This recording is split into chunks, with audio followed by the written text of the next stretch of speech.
Hello, everybody.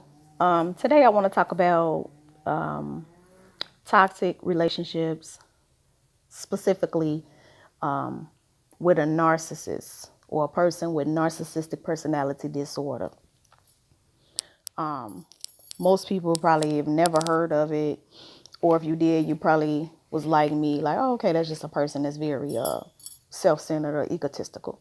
Yeah, that's only part of it. That's not even scratching the surface of what it is.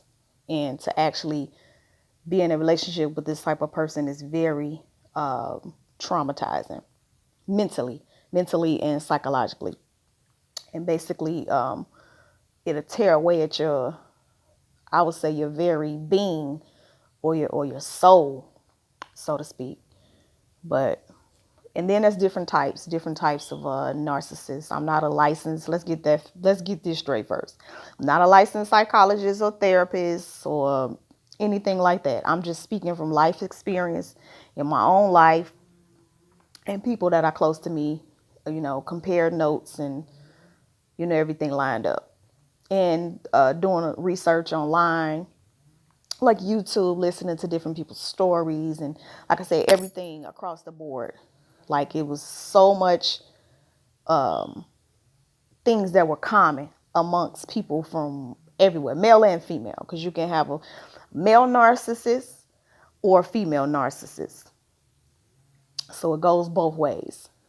But so, like I was saying, it's different types of narcissists, and I'm just gonna speak from the ones that I've had experience with, because I have had my share of narcissists.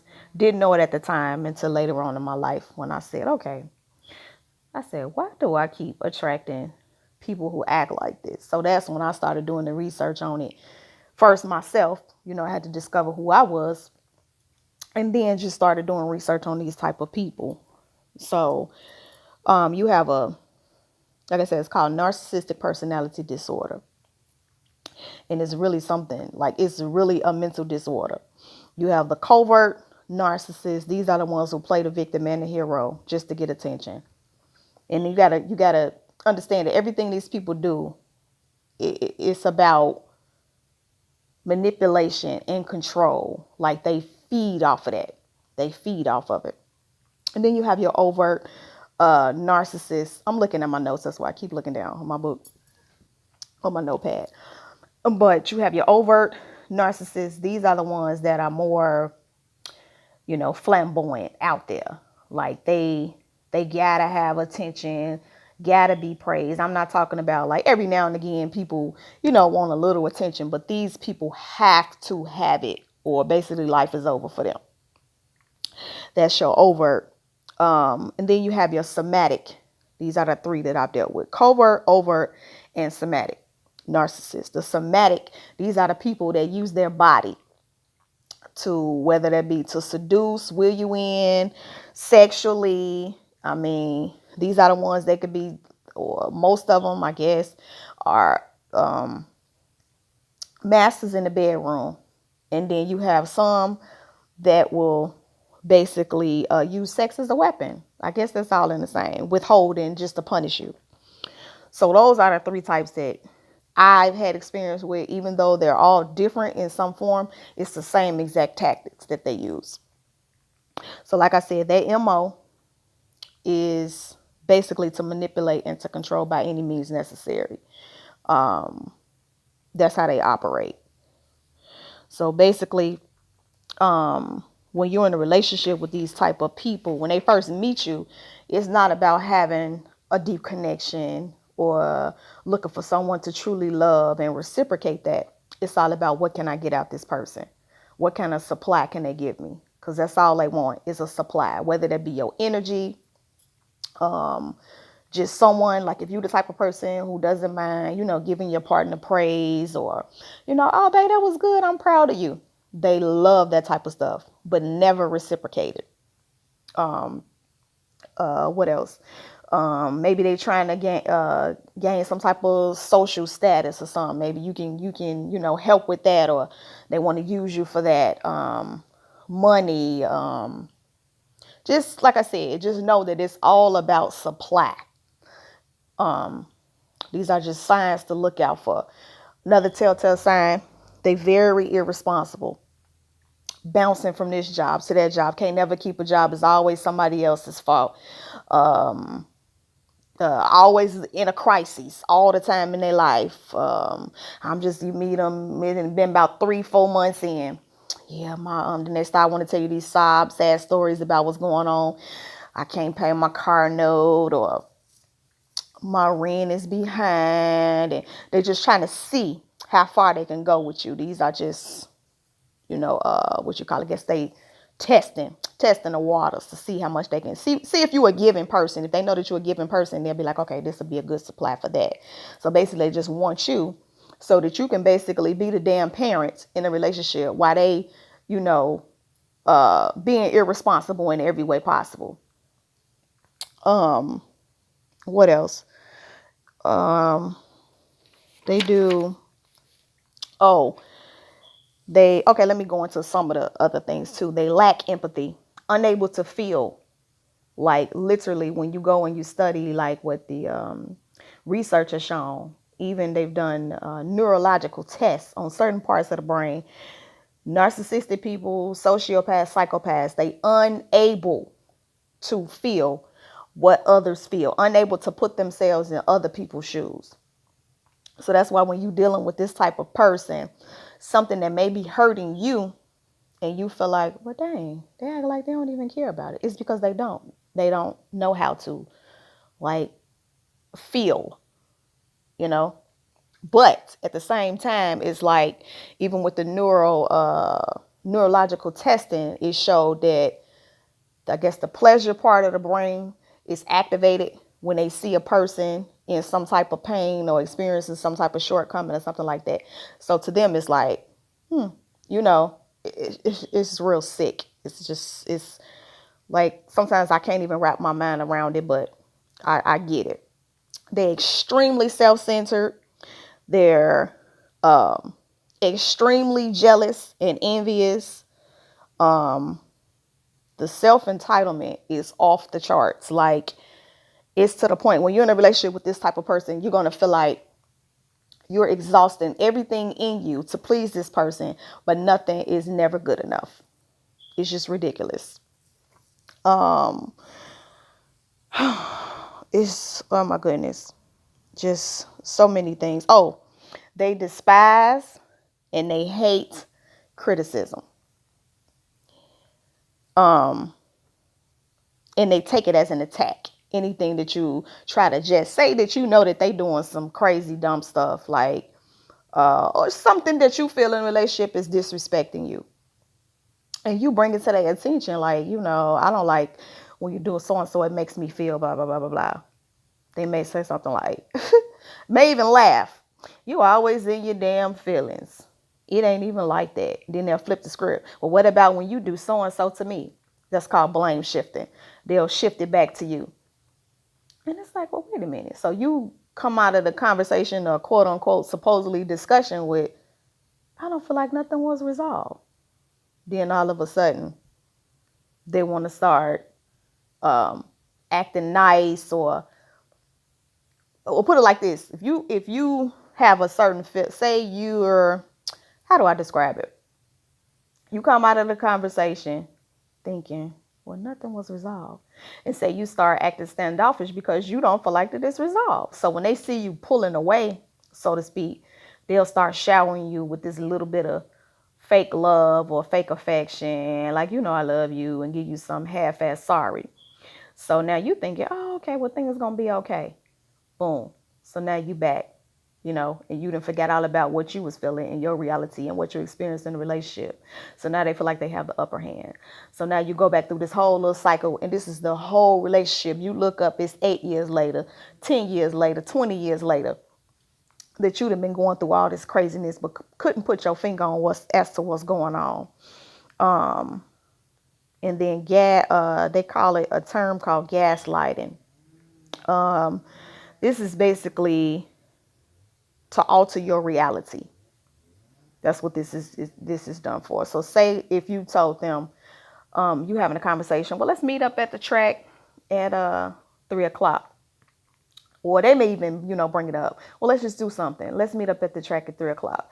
And you're like, okay, cool. Let's do that. So you get there, you waiting or whatever, and you call them. Like, where you at? What you mean where I'm at? We supposed to meet up at the track at 3? I never said that. I don't know nothing about that. It's little mind games like that. And that's just one example of some stuff. They try to pretend like they didn't say what they said. Just like I said, the ultimate goal is to alter your reality. And this is where how you thinking like, wait a minute now. Well, maybe, did he really say? It's to have you second guessing yourself. That's why I said the longer you in these type of relationships, it's like, unless you really have like some type of support system in it to keep you grounded, you will lose yourself. And most people who eventually end up coming out of a relationship, or I should say don't have the strength to leave the relationships because of whatever reason, they lose themselves. They don't have no identity. So, and then the main thing, like I said, is never about when this person approaches you or interacts with you. It's never about having a true connection. It's to control you and to manipulate you. And you just have to, be aware of these type of signs or whatever. Like I said, they despise and hate criticism. They can't understand healthy dialogue or reasoning. Incapable of loving others. Oh, that's what I was going to say.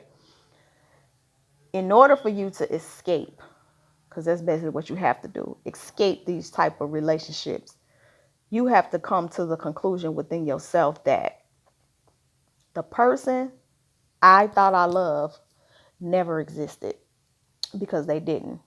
And that's the thing. That one that showed up them first couple of months into a year and a half or whatever, that was nice. Y'all had good times, this, that, and the third. Then this new person, you like, who the hell is this and showed up? That's the real them. That other person never existed. And that's how people end up staying in it so long, because you just keep craving like, dang, okay, well, we're going to get back to that. Like I was saying earlier, they'll try to be nice to you just to wheel you back in.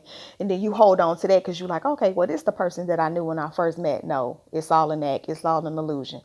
Once you can get that and comprehend that, trust me, and build your strength back up and start loving you for you again and creating your own identity again, that's when you can leave and never return. Because you have a lot of people who will leave the relationship, you'll have it back and forth, on again, all that type of stuff. That's because they draining you, you know? So you have to leave and recharge, but then you end up going back. So like I said, once you realize that that person never existed, key thing, that was the key thing for me. The person that I thought I loved never existed.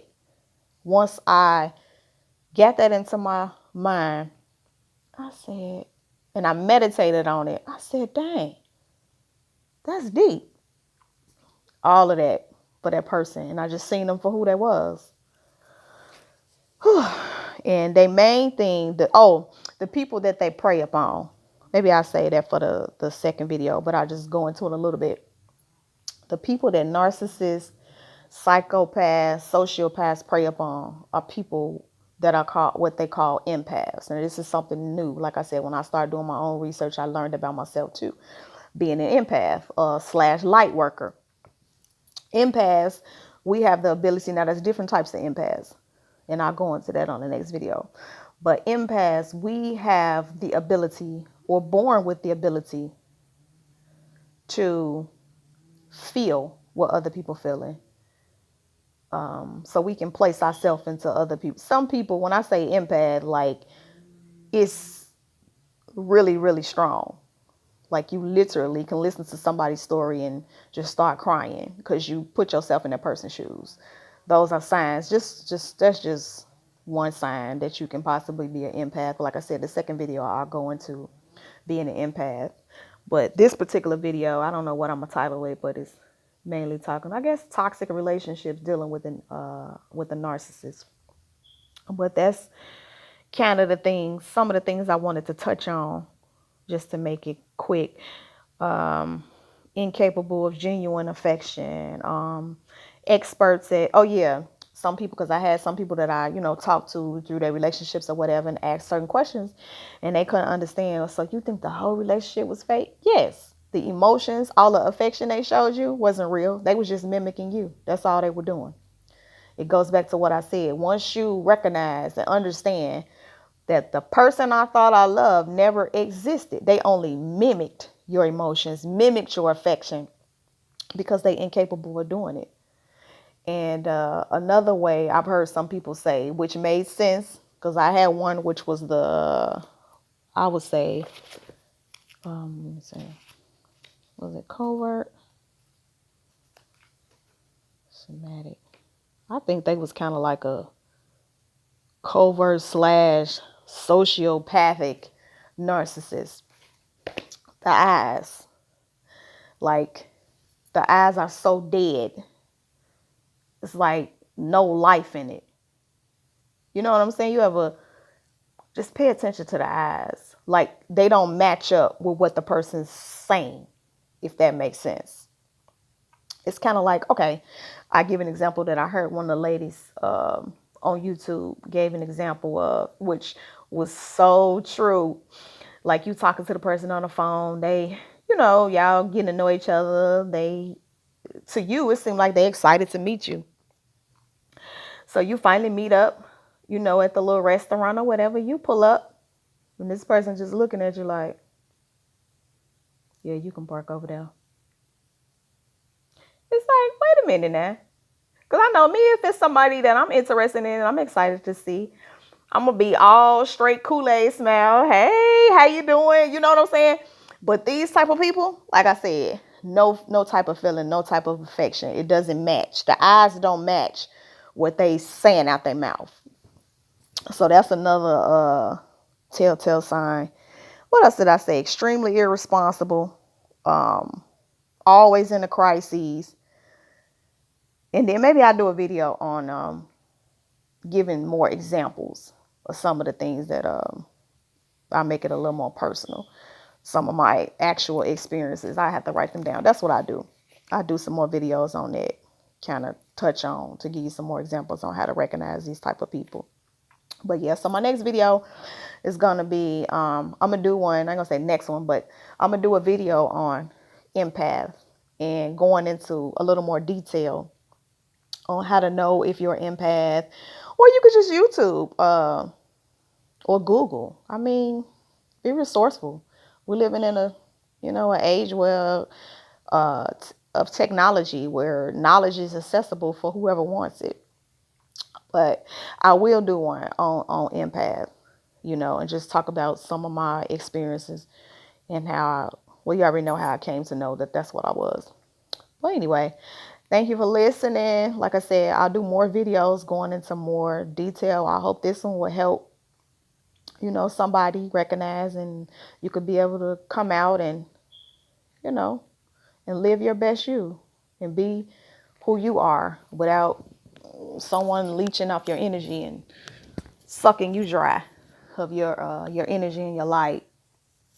Because that's basically what they do. They're energy vampires. They want to suck all the positive energy out of you. But anyway, talk to you guys next time. Thanks for listening.